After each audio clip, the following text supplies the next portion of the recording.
안녕하세요. 저는 65세 의사 한백년입니다. 여러분 혹시 이런 경험 있으신가요?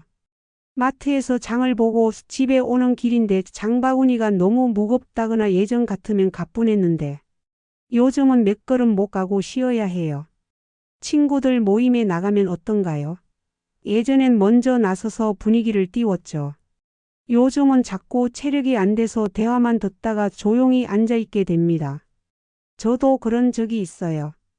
은퇴 후에도 지역 어르신들을 위해 봉사 진료를 이어가고 있는데 몇 해 전 저 역시 저녁에 집안일을 조금만 해도 다리가 묵직했습니다. 밤이면 기운이 하나도 없어서 눕기 바빴죠. 그땐 나이 들면 다 그런 거라고 생각했어요. 그게 큰 착각이었습니다. 오늘 제가 직접 환자분들과 경험하며 확인한 내용을 말씀드리겠어요. 저 자신도 실천하고 있는 근육 감소증을 막아주는 단백질 식단의 비밀입니다. 특히 계란보다 단백질이 많은 의외의 음식 5가지와 흡수율을 높이는 식사 방법까지 모두 담았어요. 끝까지 들어보시면 분명 내일의 발걸음이 달라지실 겁니다. 구독과 좋아요, 알람 설정까지 하신다면 앞으로 유익한 정보 계속 받으실 수 있죠.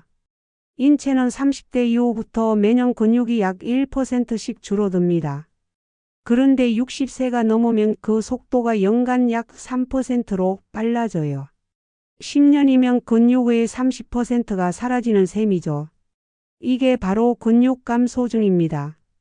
의학 용어로는 사코페니아라고 부르는데 WHO는 이 상태를 노인의 삶의 질을 위협하는 가장 큰 요인 중 하나라고까지 말했어요. 근육이 줄면 어떤 일이 생길까요?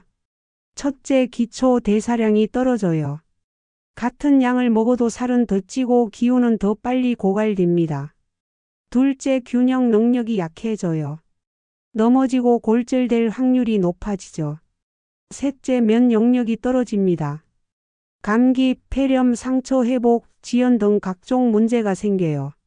무엇보다 무서운 건 한번 줄어든 근육은 가만히 있으면 되돌리기 어렵다는 점입니다. 그래서 노화의 그림자라고 불리죠. 제가 진료실에서 만난 70세 할아버지가 계셨어요.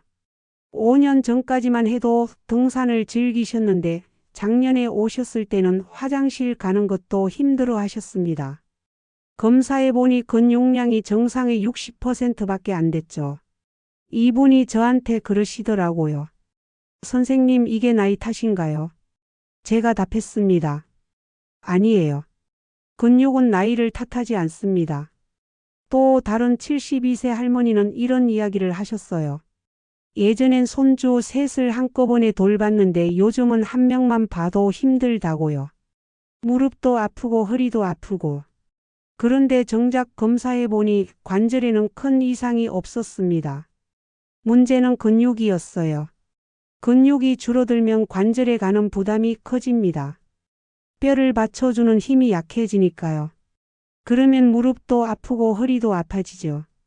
WHO와 국제영양학회 공고를 보면 이렇습니다. 건강한 노인은 하루 체중 1kg당 1.0에서 1.2g 단백질이 필요해요. 만성질환이 있거나 회복 중인 분은 1.2에서 1.5g까지 권장합니다.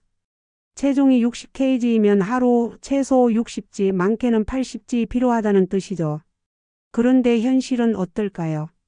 조사에 따르면 한국 노인의 평균 단백질 섭취량은 하루 45g 안팎에 불과합니다. 특히 아침은 빵이나 국, 죽 위주로 드시는 경우가 많아서 단백질 부족이 심각해요. 저도 환자분들께 물어보면 이런 대답이 돌아와요. 아침에 뭐 드셨나요? 미역국이랑 김치요. 점심은요? 국수 한 그릇이요. 저녁은요? 생선 한 토막이랑 밥이요. 이렇게 드시면 하루 단백질이 30g도 안 됩니다. 턱없이 부족한 거죠. 그런데 더 큰 문제가 있어요. 나이 들면 같은 양을 먹어도 흡수가 절반밖에 안 된다는 겁니다. 젊을 때는 계란 하나만 먹어도 육지 단백질을 모두 흡수했어요. 그런데 60세가 넘으면 3지 정도밖에 흡수 못해요. 절반으로 뚝 떨어지죠. 그래서 더 많이, 더 자주, 더 효율적으로 먹어야 합니다. 첫째, 위산 분비가 감소합니다. 단백질이 잘 분해되지 않고 그대로 소장으로 넘어가요. 저희가 음식을 먹으면 위에서 위산이 나와서 단백질을 잘게 쪼갭니다. 그래야 소장에서 흡수가 되죠. 그런데 나이가 들면 위산이 제대로 안 나와요. 그러면 큰 덩어리 그대로 장으로 넘어가서 흡수가 잘 안 됩니다. 둘째, 동화작용 저항성이 생겨요. 같은 양을 먹어도 근육 합성이 절반 이하죠. 젊을 때는 단백질을 먹으면 바로바로 근육으로 만들어졌어요. 그런데 나이가 들면 같은 신호를 줘도 근육이 반응을 잘 안 해요. 마치 귀가 멀어진 것처럼요. 셋째, 잘못된 식습관이 문제입니다. 아침 거르고 저녁에 몰아먹기. 이러면 근육 합성이 비효율적이에요. 근육은 하루 종일 조금씩 만들어져야 해요. 한 번에 많이 먹는다고 하루치를 다 만들 수 없습니다. 즉, 많이 먹는 것보다 잘 먹는 것이 중요하다는 겁니다. 제가 치료한 68세 할머니 사례를 말씀드릴게요. 처음에는 저녁에만 고기를 많이 드셨어요. 그런데 근육이 늘지 않더라고요. 그래서 아침부터 고르게 나눠 드시라고 했습니다. 3개월 후에 근육량이 15% 늘었어요. 제가 직접 권하고 많은 환자분들이 효과를 본 음식들을 알려드리겠습니다. 첫째, 황태입니다. 백지당 75지 단백질이 들어있어요. 계란의 12배죠.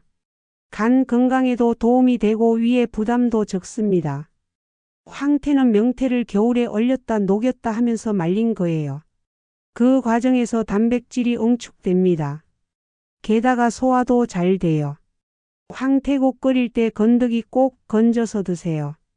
황태포 찢어서 들기름에 묻혀 드셔도 좋고요.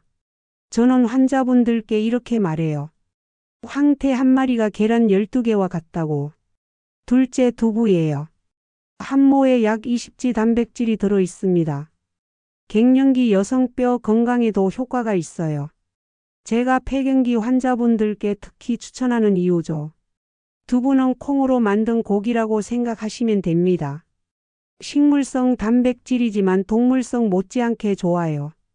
특히 여성 호르몬과 비슷한 성분이 들어있어서 뼈에도 좋고 혈관에도 좋습니다. 셋째, 병아리 콩입니다. 백지당 20지 단백질이에요.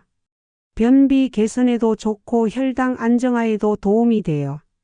병아리 콩은 서양에서 온 작은 콩이에요. 렌틸 콩이라고도 하는데 밥에 넣어 먹으면 고소하고 맛있어요. 식이섬유도 풍부해서 장 건강에 좋습니다. 넷째, 들깨예요. 한 큰 술에 3지 단백질이 들어 있습니다. 오메가-3도 풍부해요. 크기는 작지만 강한 놈이죠. 들깨는 우리나라 사람들이 예전부터 많이 먹던 음식이에요. 뇌에 좋은 기름도 가득하고 항염 효과도 뛰어나죠. 시금치와 만나면 금상첨화입니다. 다섯째, 시금치와 버섯입니다. 비록 단백질 함량은 적지만 철분과 베타글루칸 덕분에 단백질 이용률을 높여줘요. 시금치에는 철분이 많아요. 철분은 단백질이 근육으로 만들어질 때 꼭 필요한 성분이죠. 버섯에는 베타글루칸이 들어있어서 면역력도 높여주고 단백질 흡수도 도와줍니다. 아침, 점심, 저녁 균등 분배가 핵심입니다. 한 끼 25에서 30지를 목표로 하세요. 근육은 24시간 내내 만들어져야 해요. 저녁에만 많이 먹으면 소용없어요. 아침부터 골고루 나눠 드시는 게 중요하죠. 비타민 B군과 함께 드시는 것도 필요합니다. 시금치, 달걀 노른자, 현미 등과 같이 드세요. 비타민 B군은 단백질이 근육으로 바뀔 때 도와주는 역할을 해요. 마치 공사 현장에서 일하는 작업자 같은 거죠. 단백질이 벽돌이라면 비타민 B군은 벽돌을 쌓아주는 사람입니다. 좋은 지방을 곁들이는 것도 중요해요. 들기름, 참기름 한 2방울만 떨어뜨려도 세포막이 건강해져서 흡수가 향상됩니다. 세포막이 건강해야 영양소가 잘 들어가요. 좋은 기름이 세포막을 부드럽게 만들어서 문을 잘 열어주는 역할을 하죠. 발효식품도 함께 드세요. 된장, 청국장, 김치가 장내 유익균을 늘려서 단백질 소화를 도와줍니다. 장 속에는 좋은 균들이 살고 있어요. 이 균들이 단백질을 더 잘게 쪼개서 흡수를 도와주죠. 발효식품을 먹으면 이런 좋은 균들이 늘어납니다. 피해야 할 습관도 있어요. 단백질 식사 직후에 커피나 녹차 마시지 마세요. 탄닌 성분이 단백질 흡수를 방해해요. 술과 함께도 안 됩니다. 알코올이 간에서 단백질 합성을 방해하죠. 짠 가공식품 위주로 드시는 것도 피하셔야 해요. 나트륨이 많으면 단백질이 소변으로 빠져나가요. 아침에는 황태국 건더기와 두부찜, 병아리콩 한 숟갈 드시면 단백질 27지입니다. 황태국은 건더기를 꼭 드셔야 해요. 국물만 드시면 단백질이 거의 없어요. 두부찜은 간장 양념으로 만들면 맛있죠. 병아리콩은 밤에 불려뒀다가 아침에 한 숟갈씩 드시면 됩니다. 점심에는 시금치 들깨 무침과 현미밥, 된장국으로 단백질 22지예요. 시금치 들깨 무침은 우리나라 사람들이 좋아하는 반찬이죠. 들깨가 들어가면 고소하고 맛있어요. 된장국에는 두부나 멸치를 넣으면 단백질이 더 늘어납니다. 저녁에는 표고버섯 볶음과 두부조림, 보리밥으로 단백질 20지입니다. 표고버섯은 단백질도 있고 면역력에도 좋아요. 두부조림은 간장으로 조리면 맛있죠. 보리밥은 현미밥보다 소화가 잘 됩니다. 하루 총 약 69지이죠. WHO 권고를 충족해요. 실제로 이 식단을 따른 72세 할아버지가 계셨습니다. 3개월 전엔 계단 오르기 힘들어 하셨는데 지금은 손주 안고도 거뜬하다고 하시더라고요. 71세 할머니도 계세요. 장보기 갔다 와도 숨만 차고 저녁 설거지까지 할 수 있다고 하셨어요. 여러분, 근육은 나이를 탓하지 않습니다. 단백질을 채워주고 조금이라도 움직이면 언제든 다시 살아나요. 하지만 시작이 늦어질수록 회복 속도는 더딜 수 있습니다. 오늘 한 끼 작은 선택 하나만 바꿔보세요. 아침에 국물만 먹지 말고 건더기를 꼭 먹는다. 점심 반찬에 두부를 추가한다.